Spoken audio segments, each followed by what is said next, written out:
Everyone. आज हम लोग क्लास 10th का सप्लीमेंट्री का लेसन 2 जिसका नाम है the judgement seat of Vikramaditya. Vikramaditya की न्याय की गद्दी, जो सिस्टर नोबिता द्वारा लिखा गया है। हम इस चैप्टर के बारे में पढ़ेंगे। विक्रमादित्य जो कि भारत के एक प्रसिद्ध जज थे, न्यायाधीश थे, उनकी न्याय की गद्दी थी, उसके बारे में कहानी दी गई है। तो हम लोग शुरू करते हैं chapter. We are all familiar with the name of Vikramaditya. हम सभी लोग विक्रमादित्य के नाम से परिचित हैं। His reign has been a landmark in the history of our country. His reign माने उनका राज्य, हैज़ लैंडमार्क माने के महत्वपूर्ण घटना है, in the history of our country माने हमारे देश के इतिहास में। उनका राज्य हमारे देश के इतिहास में एक महत्वपूर्ण घटना है। The Vikram Samvat owes its origin to him. Vikram Samvat की उत्पत्ति का यही आभारी हैं। Although his name is so famous, यद्यपि इनका नाम इतना प्रसिद्ध है, it is strange, ये विचित्र चीज़ है, that we hardly know anything definite about his life, कि हम मुश्किल से उनके जीवन के बारे में कुछ निश्चित जानते हैं। There is one thing certain about him, लेकिन एक चीज़ उनके बारे में बिल्कुल निश्चित है, however मैंने फिर भी, he loved justice and learning, वो न्याय और ज्ञान से प्रेम करते थे। He gave perfect justice to his people, वो अपने लोगों को पूर्ण न्याय देते थे, and gathered learned men about in his court, him in his court, और विद्वान व्यक्तियों को अपने दरबार में इकट्ठा करते थे। इट इज़ सेड, ये कहा जाता है, that he was the greatest जज इन द हिस्ट्री, वो इतिहास के सबसे महानतम जज थे। Vikramaditya was never deceived, Vikramaditya ने कभी धोखा नहीं खाया।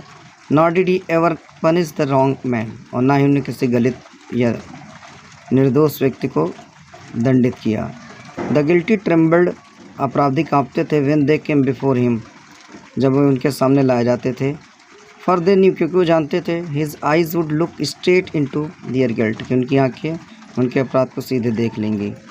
And those who came to him with difficult problems, और जो भी व्यक्ति उनके पास कठिन समस्या को लेकर आया, वर ऑलवेज सेटिस्फाइड, वो हमेशा संतुष्ट होकर गया, by the way he solve them, उस तरीके से जैसे उन्होंने इस मामले को सॉल्व किया।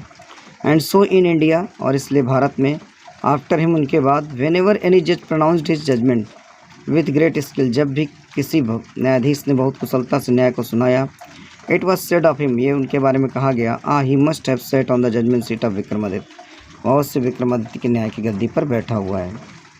Has anyone ever seen the judgement seat of Vikramaditya, क्या किसी ने विक्रमादित्य की न्याय की गद्दी देखी है? परहैप्स नॉट, शायद नहीं देखी है।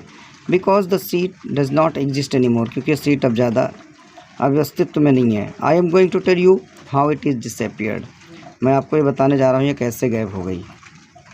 After the death of Vikramaditya, Vikramaditya की मौत के बाद, द पीपल ऑफ उज्जैन, जो उज्जैन के लोग थे, in due course of time, कुछ समय के दौरान, फॉरगॉट हिम, उन्हें भूल गए।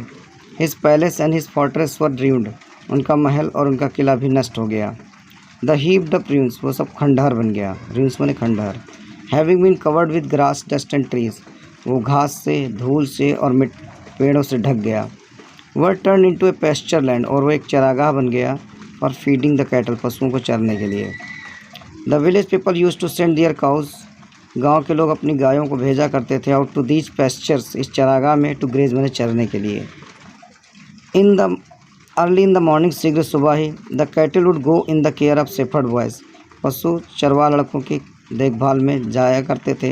And would not return till late in the evening, और शाम होने से पहले लौटते नहीं थे।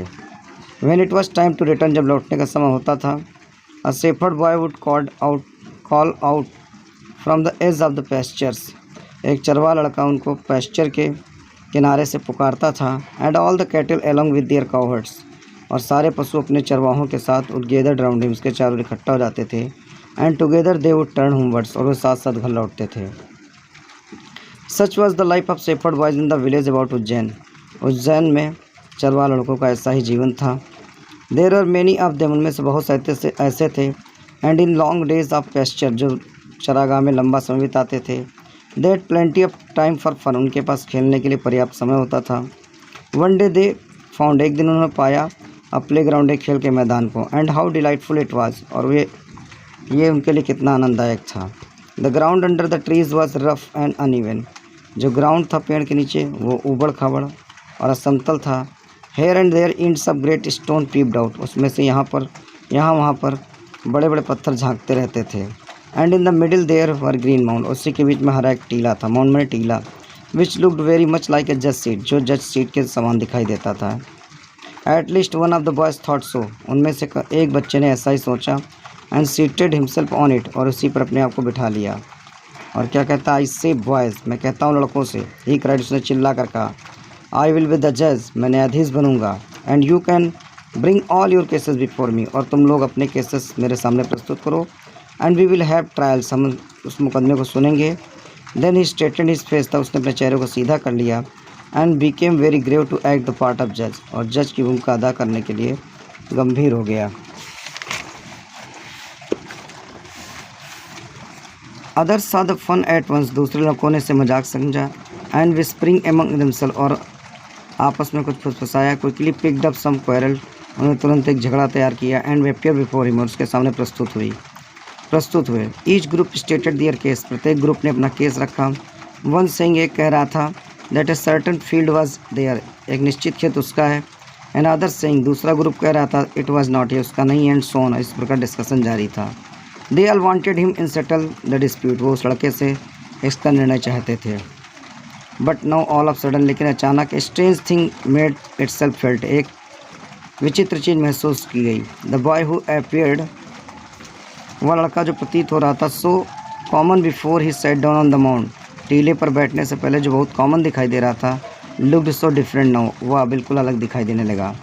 ही had become grave and serious, बहुत गंभीर हो गया। And his tone and manner, और उसकी आवाज़ और तरीका, were so strange and impressive, इतना विचित्र और प्रभावकारी हो गया, that the rest of the boys were a little frightened, कि बच्चे थोड़ा डर गए। Still they thought it was fun, फिर भी उन्होंने इसे खेल समझा। And once again they put up a fresh case before him, और एक बार पुनः उसके सामने एक नया केस प्रस्तुत किया। And once more he give his judgement, एक बार उसने अपना पुनर्निर्णय दिया। And this went on for hour and hours together, और ये घंटों तक चलता रहा। ही सिटिंग ऑन द जज सीट, वह न्यायाधीश की गद्दी पर बैठा रहा। लिसनिंग टू कंप्लेंट, शिकायतें सुनता रहा। And pronouncing sentences with same gravity, और उसी गंभीरता से निर्णय सुनाता रहा। Till it was time to return, और तब तक सुनाता रहा जब तक लौटने का समय नहीं हो गया। And then he jump down from the palace, और तब उस प्लेस, उस स्थान से नीचे आया। And was just like any other cowherd, और दूसरे चरवा लड़कों के समान हो गया। फ्रॉम देन ऑनवर्ड्स, इस घटना के बाद, so famous did this cowherd, यह चरवा लड़का इतना प्रसिद्ध हो गया, become that all the complicated disputes were put before him, कि बहुत से जटिल मामले उसके सामने प्रस्तुत किए जाने लगे। And always the same thing happened, और हमेशा वही चीज़ होती थी। The spirit of knowledge and justice would come to him, ज्ञान और न्याय की आत्मा उसमें याद आती थी। And he would show them the truth, और उनका सत्य दिखा देता था। But when he came down from his seat, लेकिन जब अपनी सीट से नीचे आता था, would be no different from other boys, वह दूसरों से अलग नहीं रह जाता था। Gradually this news spread through the countryside, धीरे धीरे समाचार गाँव की ओर फैल गया। Grown up man and women from all the village were bring their dispute in the court of cowherd boy, युवा स्त्री पुरुष गाँव के अपने केस झगड़े चरवाल लड़के के दरबार में लाने लगे। And always they received a judgement, और हमेशा वो एक ऐसा निर्णय प्राप्त करते थे, दैट बोथ साइड अंडर, जिससे दोनों साइड समझते थे। And so went away satisfied, और इस पर संतुष्ट होकर चले जाते थे। तो ये पार्ट 1 है। अब पार्ट 2 में इसके आगे का हम लोग वीडियो देखेंगे।